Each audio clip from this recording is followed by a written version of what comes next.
కడప జిల్లా అద్దాలమర్రిలోని ఇసుక క్వారీ గుంతలో పడి ఇద్దరు సోదరులు ప్రాణాలు కోల్పోయారు. కారపురెడ్డిపల్లెకు చెందిన జయంత్ రెడ్డి, రాజ్వర్ధన్ రెడ్డి బంధువుల ఊరైన అద్దాలమర్రికి వచ్చారు. పాపాగ్ని నదిలోని ఇసుక క్వారీ గుంతలో పడి మృతి చెందారు.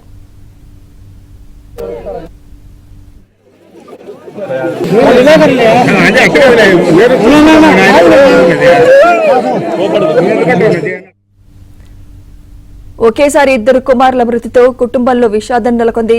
ఇసుక అక్రమ తవ్వకాల వల్లే తమ పిల్లలు చనిపోయారని, కారణమైన వారిపై కఠిన చర్యలు తీసుకోవాలని ఆందోళన చేశారు.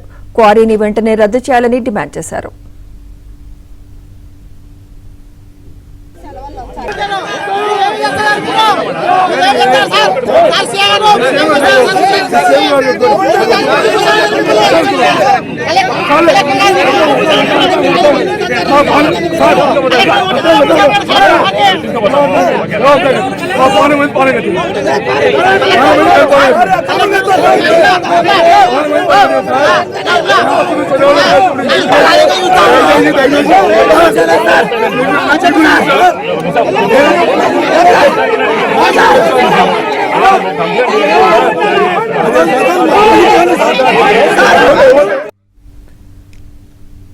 అటు మృతుల కుటుంబానికి టీడీపీ నేత బీటెక్ రవి 20 లక్షల పరిహారం అందించారు.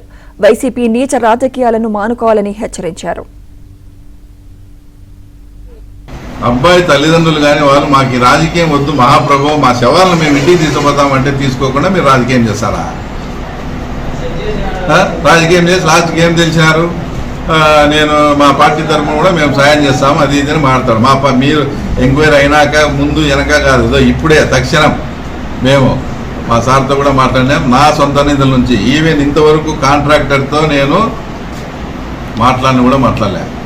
ఏదైనా అమౌంట్ ఇద్దాము, ఎందుకంటే కాంట్రాక్టర్తో మాట్లాడిపిస్తే కాంట్రాక్టర్ తప్పు అయితే మేము నిజం తప్పు ఒప్పుకునేట్టయితే అది కాంట్రాక్టర్తో కూడా మాట్లాడలే. ఎంక్వైరీ వేయమంటాను.